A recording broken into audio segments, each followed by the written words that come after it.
Hello and welcome to the Dungeon Masters Guild House. This is a weekly podcast where I, your host, Matthew Whitby, sit down with people all across the tabletop RPG and surrounding cool space of people. Speaking of cool people, I'm joined by Jacky Leung. Hello. Hi, Matthew. How are you doing? I'm doing really good. There's a good buzz in the air of kind of like getting stuff done. It's kind of like had like a long weekend, which was nice. You know how they kind of sneak up on you. What about yourself? I'm actually doing the same thing. This past long weekend, I've been trying to wrap up a gig, so actually, I'm very happy that it's pretty much over. No, I don't know what it is. It's those days that you kind of sneak in the calendar. I don't know what it is, but they do hit different in terms of productivity. It's like the idea of like, I've got this free day, I need to kind of make the most of it. And it's been coming along nicely. So for the people listening, what are there any particular products or works that they may have? I was going to say as a conversation of mayhaps and perchance that I just blended in the worst way. What sort of stuff you throwing out there is generally my question. I think one of the ones that most people still remember me for is Journey into the Feywild, which was which was actually one of my first early products for DMsGuild.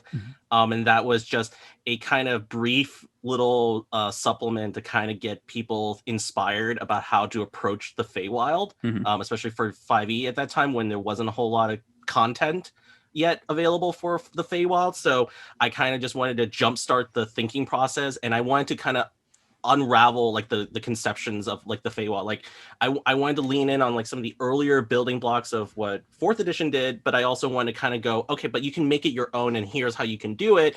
And you can even upend it and make it something your own based on other interpretations and beliefs. And I gave like a starter of like some of the icons of like the different kind of seasonal courts and stuff like that.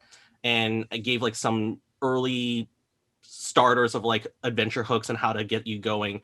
And that was really the start of that project. And I will say I also met a few friends along the way who were really great to work with, collaborate with in terms of like artists and things like that. So that was like my earliest known product. And then the one that some people still refer me to, that I still get people referencing me for, is Forged into Battle, which was my little love letter to the Book of Nine Swords from the end of D&D 3.5. That was kind of my love letter to it, and kind of bringing it into like the 5e environment and making more out of the Battle Master, because the Battle Master was pretty much that. And I was like, I want more. And so I was like, all right, I'm going to make more. And so here we are.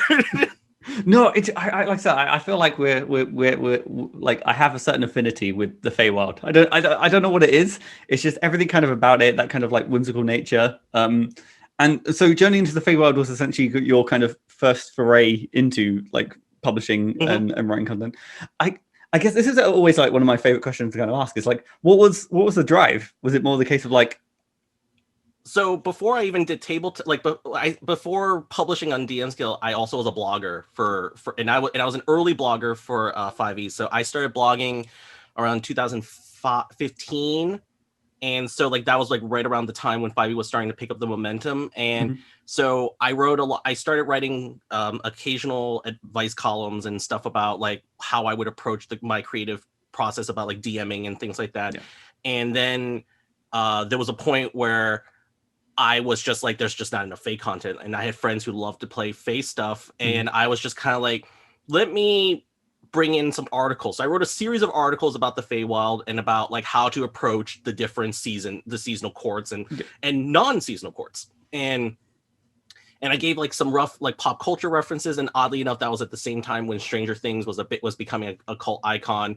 So it kind of worked itself into everything. And the articles were so well received. Like they are still my top generating views to this day. Besides my Santa Claus stuff. So the Santa Claus stuff, that one always gets everybody during the holiday season, but those are still one of my big mainstays. And because I saw how well received it was and people were messaging me about it, I said, well, why don't I just make a product for it that kind of just embodies what the articles were trying to do, and just do a little bit of a first take on it. And I mean, I will say, looking back on it, it is a very rough product, because it was me coming into it with only a small background knowledge of how InDesign worked, because it had been years since I've used it, and me trying to come up with something that would make sense at the time. So I guess another thing of like, so I've also kind of been involved in kind of like some Feywild based like projects about kind of like retelling the kind of story of the Feywild as a whole. How did you kind of like, how much did you kind of want to take with, because you mentioned that you took inspiration from some of the earlier editions of like 5e and the kind of, but what's the best way to say it? I feel like the Feywild can be so much more.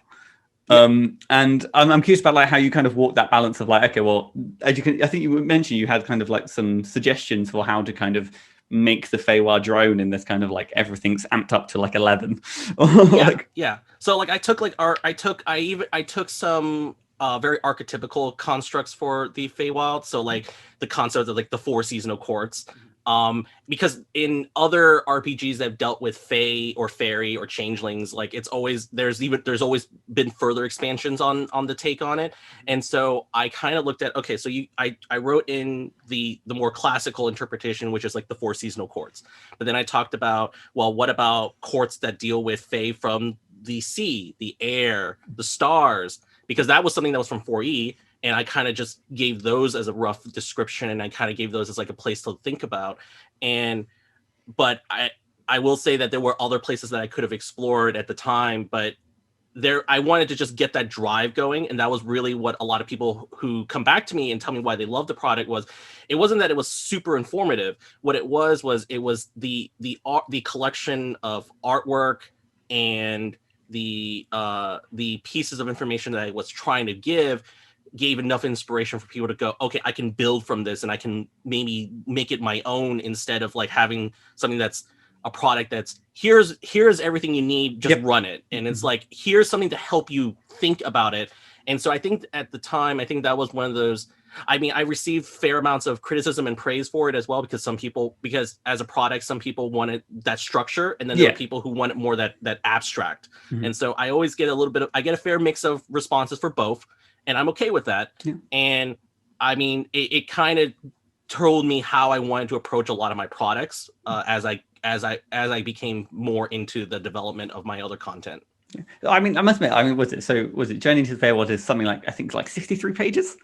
So I mean, it's not light by any means. There's a huge amount of kind of like, I do like kind of viewing content as kind of like evocative, or kind of like it's the idea of like it's idea generating, and that's kind of the point of the project. And sometimes I prefer, maybe it varies, but like if you look towards the more adventure side of like content creation, it's kind of nicer to have some of those a little bit more prescriptive.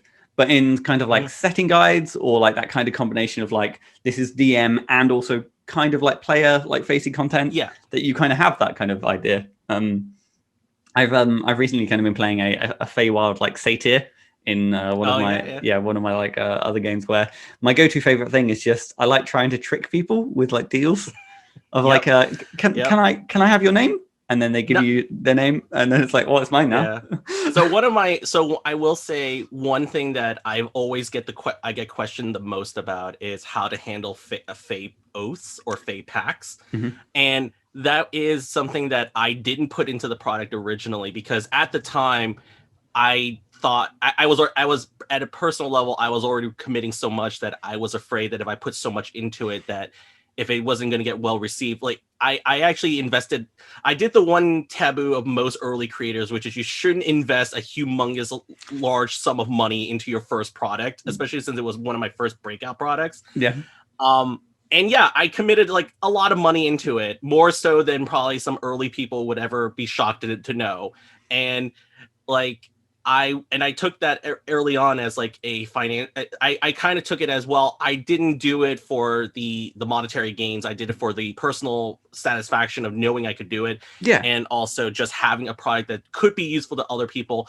I just didn't realize that years later, over 2,000 downloads later, people are still like this product, and people still buy and download it. And so that was the one thing I'm still shocked about to this day. I mean, it's kind of like, again, so like, especially when you are starting off, like it's nice to have that collection of like stock art to kind of build up. But looking at a product that does have its own kind of art, I guess it hits different, you know. It kind of, you can kind of see, and it kind of allows you to kind of like work with the kind of like the idea of how you want the page to be, you know, the composition of the page, rather than going, okay, well, I mentioned slimes here, and there's this image that kind of looks slimy. Yeah. I mean, I did a curation of like stock art and also like, you know, artists, like the Fey page, like all the Fey leaders for the seasonal courts. I actually commissioned artists for. So there's a lot of art. So there were artists for each of those. The cover is definitely a commission piece that was actually done by someone I met casually online. I did a general ad on Twitter just saying, hey, I'm looking for a cover artist for something that's related to the Feywild. I would do something fairy, but I also want to do like that. And I met Journeyman, and funny enough, we lived in the same state, so that was something we didn't expect. And he was he's actually he has a lot of art pieces that are in galleries. And so I didn't know this until I found out later, and I saw his portfolio, and I realized I hit the jackpot in terms of like the quality.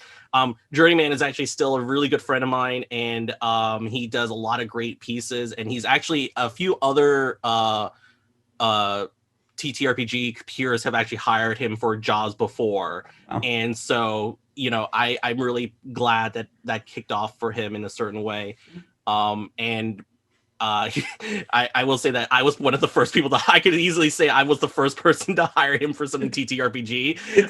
It's nice though, because it feels like it's kind of opening that gateway of like I guess traditional artists to be like, oh yeah, no, I've got gallery work and some actual like TTRPG work. It's great. Yeah. So I got to actually see that piece. I actually gave full creative interpretation to him. And so I just said, do what you want with it. And I gave like the kind of feeling and I wanted. So we kind of got like that nice little bit of like, of curiosity, but also like subtle terror, because you know the Feywild is whimsical at times on the surface, but there's an undercurrent of shadow underneath it, and so there's that mystery, that little bit of hauntedness attached to it, a little bit of terror that you don't see all the time, and that was so well captured in that cover. I get so many praises still for that cover, all the time. I'm literally just kind of looking at it now. Yeah, it just, I don't know. It just captures the Feywild. That's what it does. It's spooky. So I guess journey into the Feywild was kind of like your first, like, you know, if that's how you kind of dipped your toes into kind of the tabletop RPG. And was it that looking at the web that was at like 2018? So that's like 3 years now. What has kind of like 4, one thing at a time. 4 years ago, again, 2018 being like 4 years ago. I'm not emotionally ready for that yet.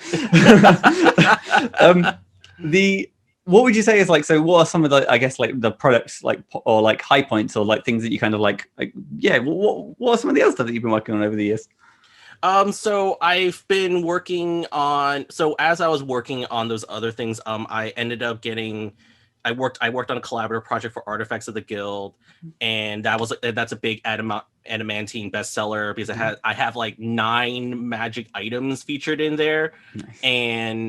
And then as I was working on that, I also stumbled into Ashley Warren's Uncaged anthology and found myself there. So I'm in volume 3, and that was one of the first early adventures I've ever written in a structure, because I was never, as a player for D&D, I was never a big adventure module person, so I never really used them.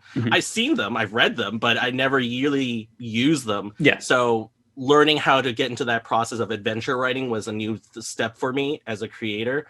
And you know, I'm very proud of the work we did for Uncaged and everything in it. And that kind of prompted me into, you know, doing other collaborative projects. So I started getting into other collaborative projects, because when you have like over 100 contributors for Uncaged, who we all want to do projects together, or we come up with ideas, and we want to then say, hey, I like this idea, let's collab. So we ended up, so that really started that whole big movement of like DMsGuild collaborative projects and things like that. So I remember working on so I remember working on a couple of other pieces, and I think the one that I think the other big piece that came later on was more recently was Eyes Unclouded on DM's Guild. Yeah. And that's like a very, so that one is an anthology where the stories and the artwork are inspired by traditional Japanese animations. So it's not just limited to like Studio Ghibli and things like that. It's also inspired by other elements as well. But I definitely I remember writing the adventure in it, and it's set in Eberron. It's one of the few set pieces that I wrote that's like in Eberron itself. Mm-hmm. And you have an airship chase. You have to find a floating fortress in Sharn. Not in Sharn. I'm sorry. It's a floating fortress in Zendrix. So I got to do write an adventure for Zendrix because I love the content of Zendrix in Eberron, and I was like, let me write it. I want to write this. I want to include airships. And so I did all of that. So the immediate question that jumps out again. So how did you find the process of like going from like a player who doesn't necessarily use written adventure content into kind of like now trying to, again, work within kind of like, because for adventure anthologies, the templates tend to be on, I guess, on the stricter side, just because out of kind of necessity. It's a necessity, but I think what I've always taken away from adventure modules, even when I didn't use them in the fullest context, even before, I always use them as kind of like places of points of inspiration or as a guideline. So I mean, because the thing about any adventure module is that really it's just here's a outline of events and actions and consequences, and you can still take it's basically here's all the stuff you need to assemble the story, but you don't need to use all the parts. And so that's how I approach it more nowadays. With a lot of my adventure writing, if I do adventure writing, sometimes I do still technical writing as well.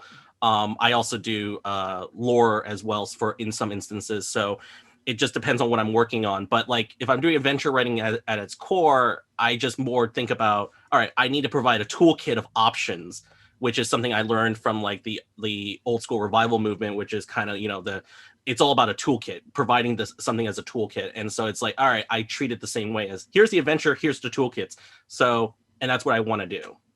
No, fair. No, yeah. So, it's like, I must admit, in the chances I've had to kind of talk to people who kind of were part of like the Uncaged and Anthology as a whole, it's kind of heartwarming kind of hearing the kind of community that particular project kind of fostered, and then you kind of see all the kind of the break of products that kind of stem from it as well. Yeah. And then eventually, what was it, 2019, I was in Gen Con and I met Jazz, and we collaborated on an idea where I wanted to do like a very Asian inspired anthology series. And so between that and over the course of feedback from our contributors and people interested in the project, we ended up making like an Asian's Own Voices anthology, and that's how we got Unbreakable, which is available on Drive-Thru RPG. And that was kind of where my life has now taken its majority of my focus and time. So that was kind of a big deal for us to do something of that nature. And I think one of my favorite bits is the fact that I wrote one adventure in there, and it's probably the longest adventure I've ever written. It's like 40 pages long in that book. It's a 40-page adventure. I don't think I've ever written anything that huge in my entire creative point at that point in my creative skills yet. So I was just going, what have I done? What have I done? it's the case of like where you just like gonna push a snowball at the top of the hill going, yeah, this will be fun, and then you watch it. It's now 4 times the size. I will say that like the editor who was helping me with that adventure was kind of going like, I don't think you could ever write it any other way, Jacky. It was always going to be a monstrous story no matter what we did, because of the content involved in it. And it's the story. It's based off of the 12 Chinese zodiac animals, and you going into a version of the Feywild to basically find them and bring them back for a final banquet for this aging, dying hermit. So it's kind of nice that the kind of thread of like your first product of like doing the Feywild, you kind of bring it back around by having the kind of bring it. I meant because immediately on the get-go you're like, okay, well that's an adventure with 12 parts in the middle, then you probably want like some sort of introduction. Yeah. There's like so there are 12 sections, and along with the beginning, there's also obviously an interaction with there's a 13th animal, and it's basically the cat. And so the cat's trying to prevent the party from reuniting the rest of the Zodiac. And also you're on a time crunch because the old man is dying, and so you got to meet back before he dies. That's the point. And so I love and that was one of those things that you can have a story where it can have different kinds of ways to approach the ending. It's not a one and done thing. It's like you can have some, none, or all, and maybe a little bit in between of context. And it's just, I love the fact that when I wrote it, there is no prescribed like structure to how it can end other than the old man will die. Which I mean it's probably the least climactic ending. You get back with all the animals, you go, we're ready, and this is interesting kind of question then. So how did you find like going from, again, just being involved in kind of collaborations to essentially, was it you being like a creative director, a kind of project manager? Because it's a huge flip. It's like dealing with my own projects to now, I've now got all these people that kind of I need to herd in the nice way. It definitely helps that all the contributors, whether they be writers, artists, or editors, they're very motivated and driven to work on it. I think that's definitely always a key thing, is keeping that energy and that momentum going for it, and keeping everyone inspired and being very excited. And I think the other big thing for me was shifting from that creative aspect into more of the administrative aspect was something that I wasn't always very great at and comfortable with, because I'm just not used to being administrative in that degree. Like I can be authoritative, but I cannot be administrative. Yeah, I never really delved into that part of myself, and so it was a learning experience, I will say. But each time we do a new book for Unbreakable now, we're learning more in the process and refining it, and that's the important part, is that we're learning and we're refining the process as we move along, and how we engage our contributors. And that was the most important thing for me, was that when you're coming in as a project lead, is you're not just representing the product. What you're representing are the people behind the product. And so it's more about doing what's in their best interest in terms of, protecting them from anything that could happen legally in terms of creativity wise. So it's like looking at all the writing being done, offering suggestions when things are like, hey, this is not something this might get us in trouble for something. Please look at it and reevaluate it, and also having like that kind of open door policy of like, hey, if you're having struggles, come talk to me. I'm willing to brainstorm, sit down with you, do whatever it takes. And I think that was the one thing that I've always looked into for other people to mentor me. And like I've had other mentors in my life, and so I kind of took what I could from what I learned and you applied it there. It's just like trying to just be there as this kind of anchor for everyone to go, okay, this is where everything has to go. We need to just pull together and work together and get done in what we will consider what we are proud of. And so it's like, and even if it takes more steps, we always said that's fine, as long as everyone is agreeable and happy with what they come out with at the end, because we rather have everyone be happy with what they put out versus anything else. Yeah. I mean, okay, so my kind of next question is, so how do you go from, okay, well, I would love to kind of do this kind of like this large scale collaboration that I'm leading. How at what point does that turn into like 5? Is it 4 or 5 volumes? we were very ambitious this year. We're pushing for 4 this year. So we're actually in the process of getting Revolution, which is one of the first books. We did have a couple of delays on our end. But we are pretty much back on track, and we are working on the layout as we speak. Wow. So layout, we're working on layout, and we're working on trying to do better about accessibility, because that was the one thing that we didn't do very well with the first volume. So we knew we wanted to reapproach the new volumes with a better lens and a better approach. Yeah. And so we're taking more steps, which we said was fine, as long as we are proud of the product, and as long as we do good to the product and to the people who will end up consuming the product. I mean, I think that's kind of the benefit of having, again, not sequels per se, but just having that kind of project scope to actually, learn from the previous editions, and yeah, just kind of make that kind of actionable change, which again only kind of improves the quality of kind of the further things. Yeah.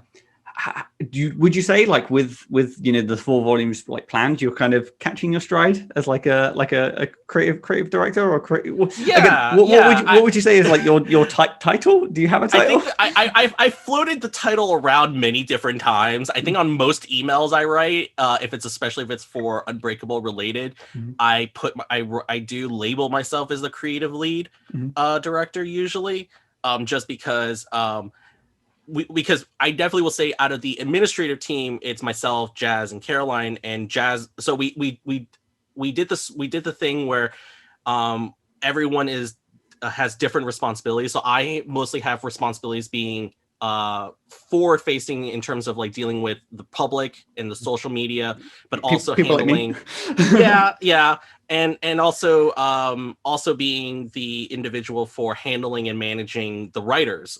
So for our writing contributors, I'm the one I'm the point of contact when it comes to deadlines, questions, feedback, and things like that. But once things move to the editor domain, that's Jazz's domain, and so Jazz has all the dominion over managing the editors and collaborating with the writers and the editors to get the products get the contributions to their final stage ready for layout. And Caroline is the art direction and the layout person, so she handles all the art, managing the artists and making sure deadlines are met, making sure that art assignments are handled, and then handling the final layout for the whole project. And that's how we approached it. I was going to say, have the kind of number of authors and I suppose artists per book been quite consistent, or has it been kind of like... More or less, yeah. I always keep that in mind, especially since we are because our model for our books is mostly similar to how the Uncaged model was, and which is royalty shares, which is one of those things that when we do a collaborative project, a lot of collaborative projects on DMsGuild Drive-Thru usually deal with that kind of capacity of like split royalty shares, and so we approach it the same way. So we provide like a breakdown of how shares are broken up, how others can accrue more if possible. And we what we want to focus on though is that, because as I said earlier, like my role as the project lead is not so much about myself. It's really about, it's making sure that the product is one, released, two, that it is something that all the contributors are proud about and wish and are happy with, and that they are paid paid fairly for all the amount of work that they've done. So that is just something that I always keep in mind, and I do. Because I suppose any sort of collaboration that goes into, like, again, as fantastic as like the 50, the 100 plus author collaborations are, you do end up with like quarters or like tenths of a percent. Yeah, exactly. And so because of that, because of those breakdowns, I am probably much more strict about like how many people are in the project than anyone else, because generally speaking, that's always the first thing I think about when we're doing any of our projects, is how I need to make sure that the payout is reasonable. And reasonable being a loose term is basically, I want it to be not less than $1 US. Like it needs to be like the shares cannot, if one share equates to less than $1 US, it better be as close to the dollar as possible versus anything less. Like if it goes, so I always keep that in mind.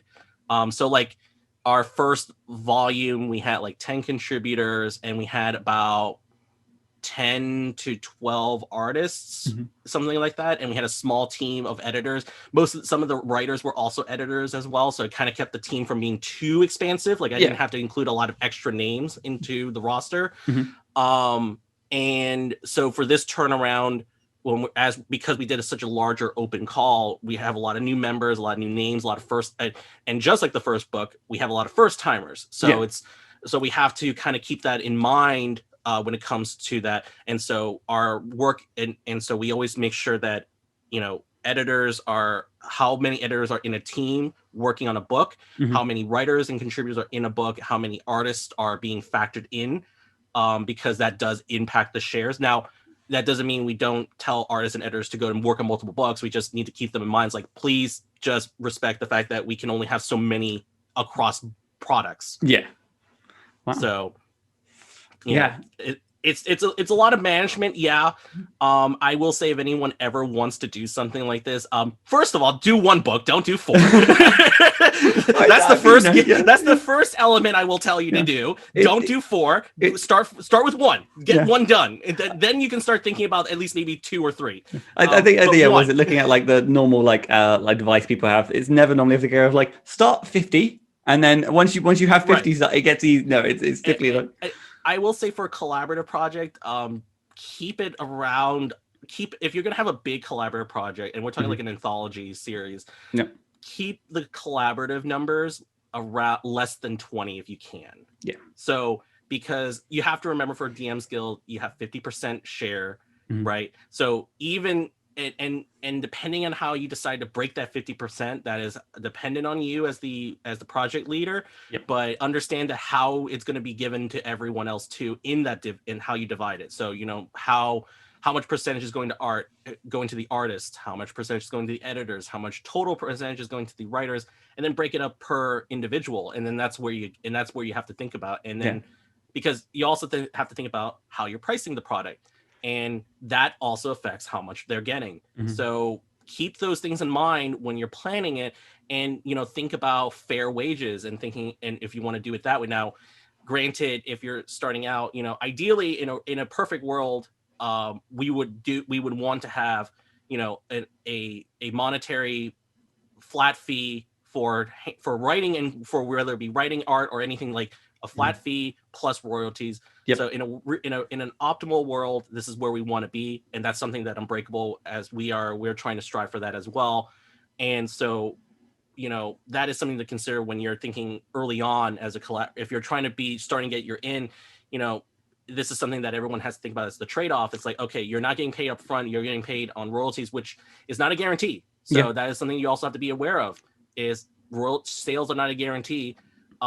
Because I could tell you that I never expected a Journey in the Feywild to do, you know, 2,000 sales at all. I will tell you honestly, I never did. So you can't assume that. And I've had products where I thought maybe I'd do well, it didn't do so well. So you can't; those are not guarantees. There's no such thing. The product sales themselves are as whimsical as the Feywild, I think. Right. And so, you can. To be fair to the contributors, keep the team small. Yeah. Like, that's one thing I tell a lot of people who are starting out. It's like, keep them small. Don't try to go too big. When you get too big, then the work and the value of that work diminishes, both from the writer's the contributor's perspective, whether it be the writers or whatever, and you know, the product itself just feels like it's inconsistent. Like, I even tell people, like, when they have artists coming in, it's like when I try to do art direction, it's like, keep the team of artists small so that the art is consistent. Especially if you're having a lot of original art. If you're having less original art and you're only commissioning for like a few pieces, then that's fine. But if you're doing something that's across the board, the whole product,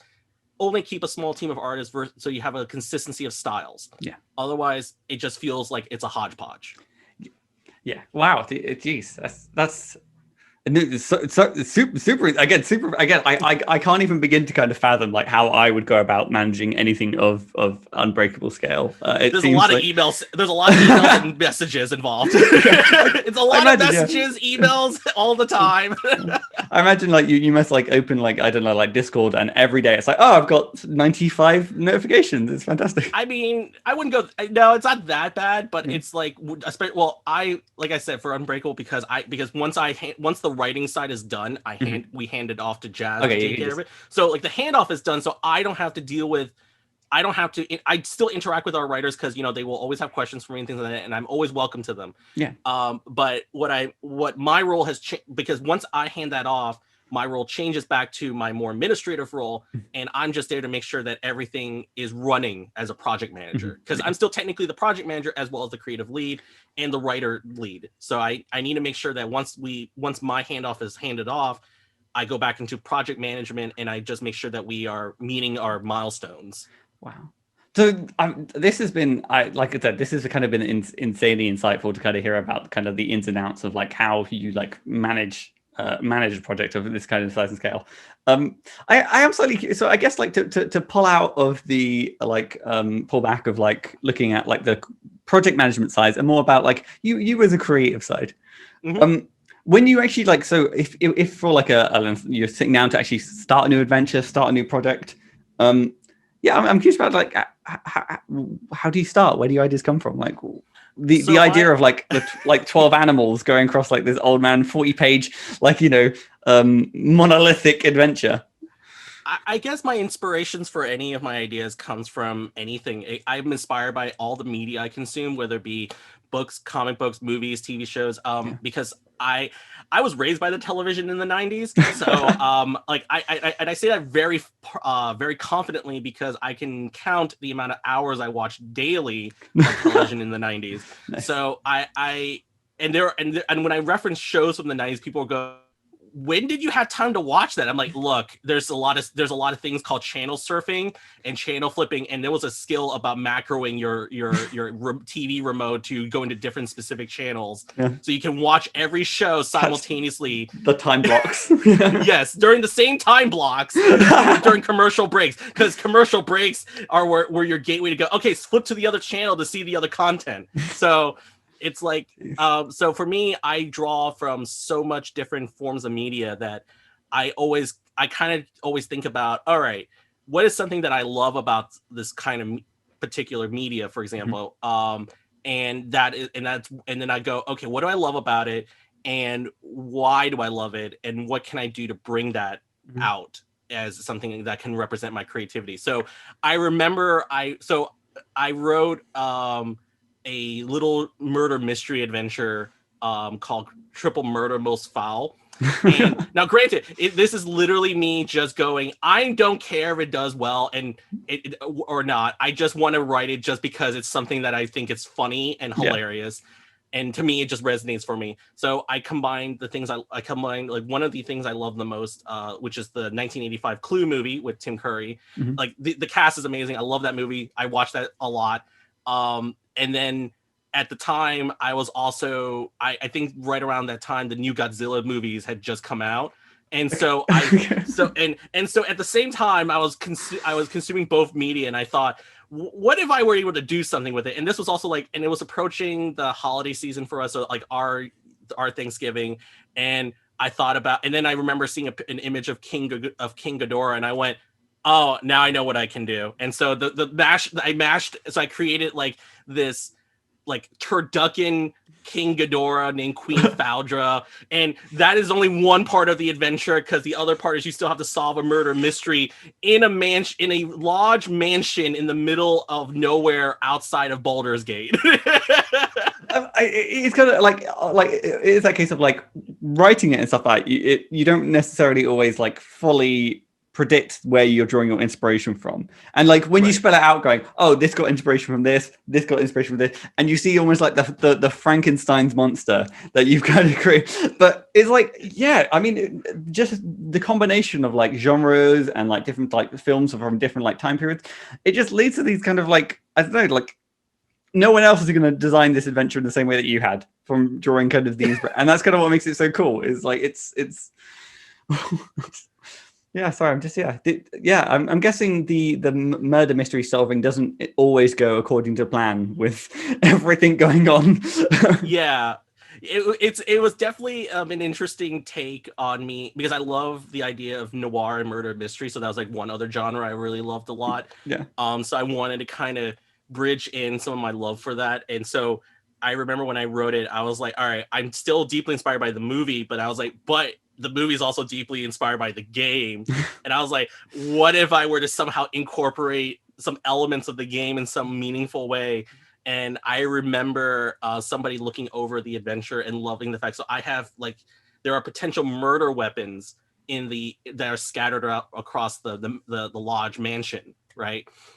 And any character can attune to it, but in order to attune to them, you have to commit a violent action in order to attune to them. So it's like I was reinforcing those kind of themes about the murder weapons. Yeah. And now, granted, I use new murder weapons and everything that kind of fit the setting better, but I wanted to lean in on that a little bit more. And and I made the adventure where you can you can like a DM running it could come up with different scenarios every time. So it's like random tables for, like who did it, where did they get murdered, and like who did it, where they got murdered, and also what's the murder weapon, and finding it. No, I must admit, I'm like a huge like proponent of like I guess randomly generated content, it kind of to work in conjunction with like an adventure. The idea, like the who did it or what the murder weapon is another great way, because one, a DM could just roll on it, but secondly, in the same way that using like the Feywild book as like inspiration, sometimes they can just pick and choose, and sometimes it's nice to kind of have that kind of variety. Like, okay, this kind of spark some kind of creativity to allow them to kind of make it their own. Yeah, and so the whole story is that they took they basically stole the family's like turducken, like holiday turducken, and have somehow transmogrified into and reanimated it into a terrifying creature. And so that's like your final encounter in the entire story, is you have to deal with the monstrosity and as well. And I remember when I pitched it to my artist, so who was a good friend of mine. I was like, look, I need to basically, I said, look, turducken plus King Ghidorah. That was the description. Yeah. And there was a moment they went, yes. It's almost like a case of like, as you're putting the art description, but you need like, okay, I need you not to ask questions until I'm done, because I'm gonna put a lot of information out there. You just need to roll with it. It'll make sense towards the end. But and the cover was deeply inspired by like the old like retro vintage monster movie posters from like like the ones that are like I think like the old, I'm trying to think of like one of the old movies. Oh, like one of those classic Dracula posters, like those old like white border Dracula posters, or the Swamp Thing. Like so that was the art direction I gave for the artist, of like, this is what I'm aiming for in terms of art direction. In fairness, that's half the fun though. So like, sometimes when you have those really kind of out there like art pieces where you're just like, I want to give like almost like minimal art direction to just see what image conjures in that artist's mind. Yeah, that's usually how I approach a lot of the art direction I give whenever I commission an artist for something. I'm very generally not specific about a lot of things. I'll usually just kind of give like, here's some of the pieces of art that I got inspired by, and here's some rough details of like of certain specific elements that are not from this piece, so that way you don't blend it in, and then it's like, and so that you can build off of it. And that's usually how I approach it. I mean, that's half the fun of like commissioning art though, is giving the artist the freedom, because that's kind of you like you're commissioning artists because you like their style, you kind of trust their kind of artistic brain, which I don't know, saying that out loud, it makes me feel like their brain. They've got such a good brain. But no, so then I guess back into like your creative process then. What would you say is your favorite part of the process, and what would you say is your least favorite part of the process? I think my favorite part will always be the brainstorming. That's my favorite part all the time. Just gathering all the components and just like putting it up on an imaginary corkboard and just seeing where my conspiracy lines go and where it ends up being mashed together. That's probably my favorite part of the experience. Usually that's, and then the least favorite part is generally when I have to sit down and actually write. Where I'm going, okay, now I actually have to put words into what my imaginary corkboard in my head looks like. And I'm going, all right, here we go. You take the step back and you see the mangled mess of like cork string and just go, oh, okay, this is the best idea I could do, but now I have to untangle it. I have to make sense this. It's like I have to explain it now. It's like, okay, now I need to explain my logic to somebody. And I go, I'm so sorry. So I think that really kind of brings like an interesting question that we kind of touched on a little bit earlier, about when it comes to like adventure writing. How prescriptive do you feel you kind of have to, like, say it comes to like, I don't know, like one particular section, you've untangled your corkboard, you've got your one pin. What kind of balance do you try and reach? Because you mentioned before about was it like designing everything as like a toolkit? So just essentially facilitating the players to kind of have a range of options to try and like tackle it. Yeah, so I usually sometimes if I what I'll do, certain parts I will go, and say, if it's something that like players are doing that's non-combat related, I'll go like, a successful check on this would be that, and I'll provide like, and what I'll do is in that paragraph, I wouldn't just provide one skill as the check to reveal information. I would sometimes I'll even include multiple different skills in a learning a piece of information, just because I know that there are other avenues of approaching it. Yep. And usually the biggest catch-all one is always when magic is the answer to solve everything, and I'll go, in the event of something else, here's another way to solve it, or at least a look at it or approach it. And that is something that I always think about. And what I try to do is I try to be descriptive about dimensions, because like, since D&D still deals with a lot of math, dimensional math, that I try to be making sure that it's like, all right, you got enough information for the dimensions so that if someone wanted to do something a little nefarious with their magic, they can, but also go like, but I always like to approach things also like, here's combat, here's a more aggressive combat related way to approach the problem solving. Here's more of a non-combat related way to solve the problem. And or overcome the obstacle or whatever. So like, I always try to provide that, like those kind of bullets of like, here's how you can do either way. And I still provide like the more templated part of like, here's the skills you would need, but it's like, but I try to leave it more of like, there are ways to solve this problem. Choose how you want to approach it. Kind of latching onto that nicely is one of my kind of favorite things is like, when I'm going through the writing process, is that if I know that there is going to be like a problem or like a barrier that the players are going to face, is I do like kind of putting solutions to that in like other rooms or other places, or just having like those kind of multi-purpose items, like, oh, there's going to be an ice wall in the third encounter, and just like, oh, well, there's a plant that grows like essentially fire flowers from like Mario. And then I guess like, so is there a particular design choice that you've made that you've been like, I'm really proud of this? Again, Turducken aside, because I know that's probably up there. I think my favorite one is, I know for Unbreakable, I was using a lot of skills challenges from 4E. So I kind of took like that element of like that. And I codified it a little bit more in Unbreakable. So like I included like a rigid, like a more like, here's the template of what a skill challenge should look like in terms of like the header, the brief description. Here's like the headers for like base DC, outcomes and challenges, and your goals. And it's like having that as making an actual template out of that and putting into game text is meaningful to me, because now somebody can look at it and go, I know how to build a skills challenge just using this as a template. And that is more important. I think that was a very big thing for me as I wrote it. And I want to standardize this whole element of it, so that when others look for ways to write it or even just to approach it, there's a formula that you can use, and it's something you can approach it.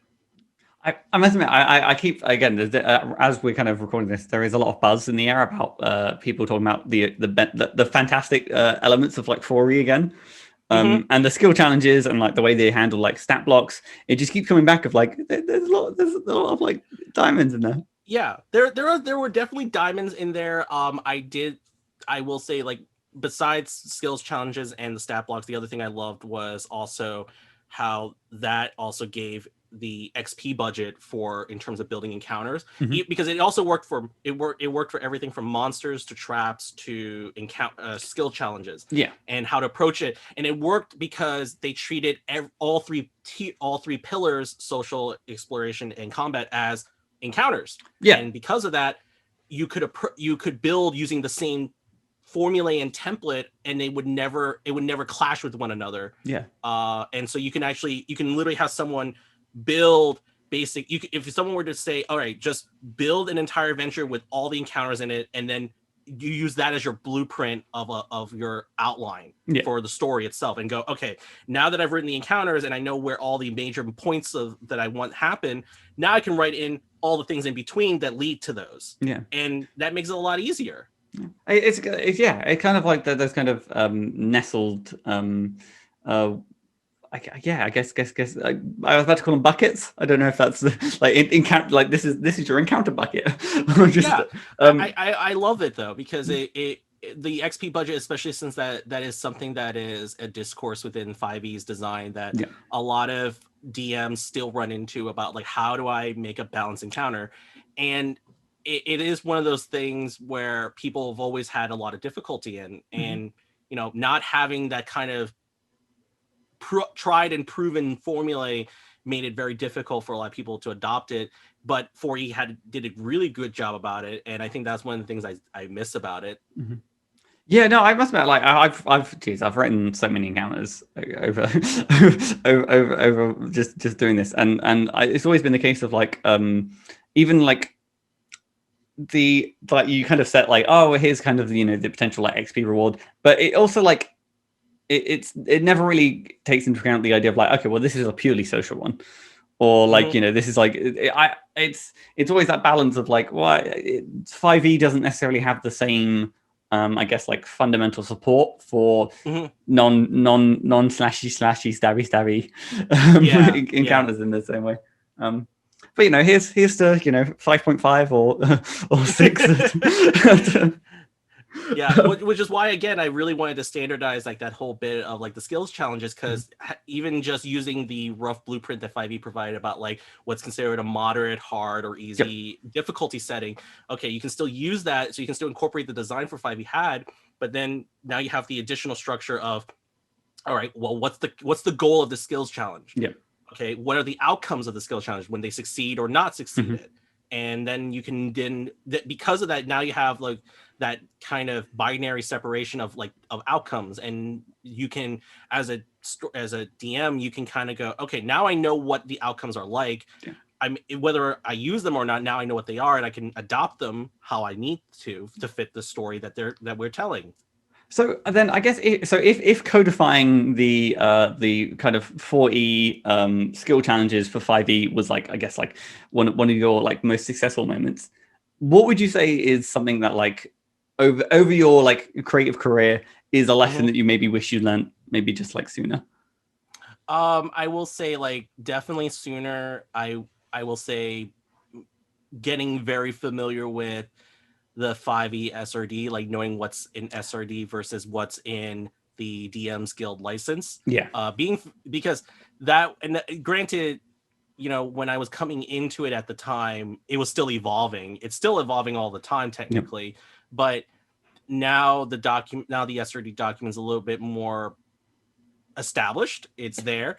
And I think the only thing I always tell people is just be very familiar with what's in the contents of that versus the license, because that will telegraph to you what you can and can't do. But it also tells you where you can put your products, the most importantly, because, you know, a lot of things about when you're trying to be like, when people ask me like, well, what does it take to be, you know, at least somewhat successful with, you know, your products and things like that, I tell them, think about your audience first. Think about who your audience is and also where your audience is. So, you know, there is a lot of ways for you can directing traffic and things like that, because, you know, there's newsletters and what have you to lead people to the places you need to go. But ultimately you have to think about, well, it's not just the loyal fans that you have to think about. It's also the casuals, the people who just stumble in.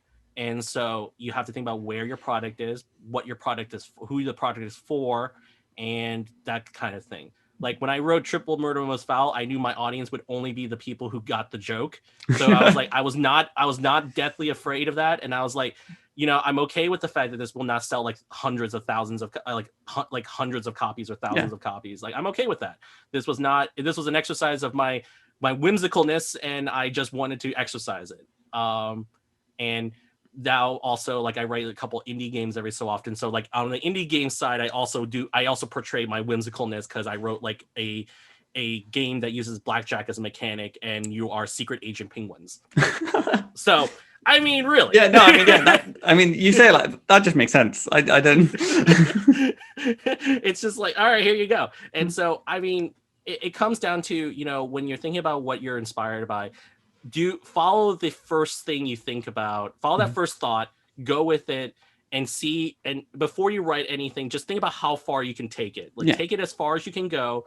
and then when you reach that stopping point, look back and see where you've gone with it, and whether or not you can, if it is something that you can take with you to share with others, because sometimes, you know, it can be something that it's maybe something that's more personal to you, and you think, okay, is this something that I really want to share, or is this just something that I just want to have?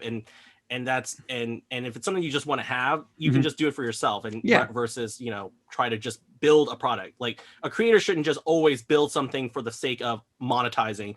They need to have some ability to also creatively just create something that just it's for them. No, I think it's particularly healthy in terms of, like, you know, trying to maintain some sort of longevity, or, like, you know, not avoid burnout, is to know when, like, okay, well, this is a project for me. You know, it's I'm having fun making it.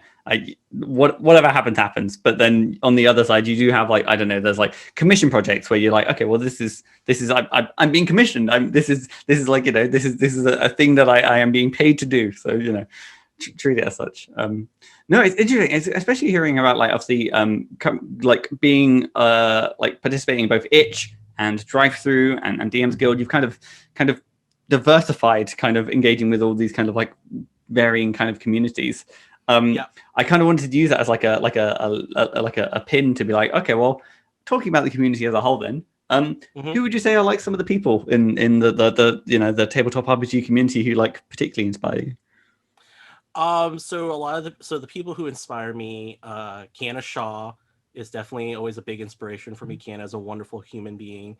I definitely am always looking to be better, both as a creator, like a responsible creator. I think that's the one thing I take from Kiana the most is, you know, we can create, but we need to be responsible with what we create as well, and how we approach our genres, our subject matters, and, you know, respecting the people who read it or use it or what have you. And Kiana will always be definitely one of my places of inspiration and guidance. And for absolute wanton whimsical creativity, I think so one of my friends, Ari, she is an artist. She actually did the cover for Eyes Unclouded. She also did the cover for Triple Murder Most Foul. So she's a very good friend of mine. Again, a very good creative range right there. yeah, you see the creative range, you see the wide range there. So Ari and I are very whimsical with our thought processes. We kind of just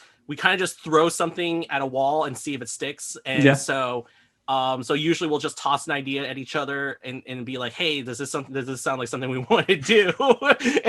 and kind of go with it or not. Or sometimes I'll be like, between the both of us, we'll always go, okay, I have this idea. I want to just throw it at you, see what you think about it. Because sometimes it's just like it's something either that we're doing for ourselves or for someone else, and so it's not for the both of us. If we're working together for something, we there's very little words needed said to us. We'll usually just throw something very short and go, all right, we're just gonna go. But if it's something that's like we're working on someone else's thing, or we're working on something that we can share and talk about to each other, it's like, okay, I have this thing, I'm working on this, what do you think about it? And, you know, sometimes, and having that soundboard is always good as a creator too. So having people that you know who both know you, like you, and being able to, that you believe can trust in terms of their opinions of like how to grow as a creator too. Because like, it's great to have a good mix. You want someone who can fly off the wall with you, go in these wild directions of thought. And then you have people who are grounding you and telling you like, okay, maybe you're pushing this a little too far. Like, you want to have that good mix of people in your life as a creator. You don't want to just stick to the one note. And I suppose everybody does need like a partner in crime. You really do. It helps a lot. Like on the Unbreakable side, my partners in crime are, you know, Jazz and Caroline. We talk a lot. We talk pretty frequently, especially when it comes to the future of Unbreakable, and always about where we are, how we're doing, and what if we can support each other in other ways besides just being creatives. And so it's like, it's having that and being basically, you know, when you find those people in your life, you know, keep them and hold on to them as long as you can, and think about just like how to, because being a creator is not just so much about the products you make. It's about how you are as a person, and trying to be a better person about all the things you do, and how you influence others. That's really what you're trying to do. Oh, that's like a very sort of heartfelt note to kind of kind of like little like star on the top of the Christmas tree. So Jacky, looking at the time, we've done it. Mm-hmm. We've made it through an hour. We've diffused the trap. There's no explosives or anything. We've made it. Yay! But that's almost like the most defeated yay. Yeah. But before we go, I don't want to leave without hearing some of the cool stuff you're currently working on, and more importantly, where people listening can kind of stay up to date and follow all your exciting stuff in the future. Sure. Yeah. So right now, I am working on a couple of projects, but I can't talk much about them, unfortunately. But the one I can talk about is obviously Unbreakable. So we got 4 books coming out. We're planning 4 book releases. So we got Unbreakable Revolution, Unbreakable Pathways, and then Unbreakable Volume 2 and 3. 2 and 3 are the sequel products for Volume 1, so they're all 5e anthologies. And then Revolution and Pathways are going to be Asian-inspired stories using indie RPG systems. So they're going to be a range of RPG systems. So they're going to be a collection of different systems being featured, shown, and stories being told through them, or using multiple different systems. So because we have a few that are system agnostic. Nice. So they can fit in a lot of different systems. And so those, you can find out more about Unbreakable at unbreakablerpg.com. You can also follow the Unbreakable publisher account at unbreakable_pub. And that will usually be posting updates most of the time about our progress, as well as sharing things within our contributor community and also other Asian communities where, any kind of information or tidbit or things that we find noteworthy. For any of my personal things, you can follow me on Twitter at DeathByMage. I will usually tweet a lot about other friends' projects because I love sharing about other people's projects because that's how we build as a community of creators. And then also I will share always about things, whether it be food or my games that I create. So that's usually like the 3 biggest talking points I always give is food and the games I make and other people's stuff, because I love talking about other people's stuff all the time. And as always, there'll be links to all of those things within the description below. I highly recommend anyone listening to go and check them all out. I've been Matthew Whitby. You can find me at Whitby Writes. I maybe have some stuff coming out. I don't know. Every week is a mystery. No, things are working on. I've got gears and stuff working in the background. But Jacky, most important question, disregarding everything we've done. How do you end a podcast? Ooh, you end a podcast with a nice beverage on a hot summer day. Cheers to that.